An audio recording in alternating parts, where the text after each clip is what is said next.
ان الحمد للہ والصلاة والسلام علی رسول اللہ اما بعد۔ حج اسلام کے بنیادی ارکان میں سے ایک رکن ہے۔ حضرت عبداللہ بن عمر رضی اللہ عنہما سے مروی ہے کہ رسول اللہ صلی اللہ علیہ وسلم نے فرمایا، اسلام کی بنیاد 5 چیزوں پر ہے: کلمہ شہادت اشہد ان لا الہ الا اللہ کا اقرار کرنا، نماز قائم کرنا، زکوٰۃ ادا کرنا، حج اور رمضان کے روزے رکھنا۔ اسے بخاری نے روایت کیا۔ حج پوری زندگی میں صرف ایک بار فرض ہے۔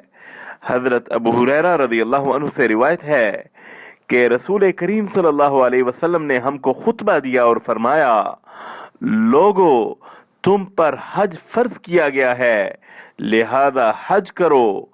ایک آدمی نے پوچھا، یا رسول اللہ کیا ہر سال حج کریں؟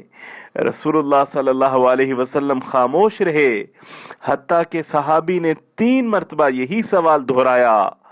تب آپ صلی اللہ علیہ وسلم نے فرمایا، اگر میں ہاں کہہ دیتا تو تم پر ہر سال حج کرنا فرض ہو جاتا اور تم یہ نہ کر پاتے۔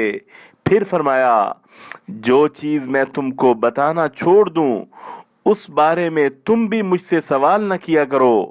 تم سے پہلے لوگ اپنے انبیاء سے زیادہ سوال کرنے اور ان سے اختلاف کرنے کی وجہ سے ہی ہلاک ہوئے، لہذا جب میں تمہیں کسی بات کا حکم دوں تو حسب استطاعت اس پر عمل کیا کرو، اور جب کسی چیز سے منع کروں تو رک جاؤ۔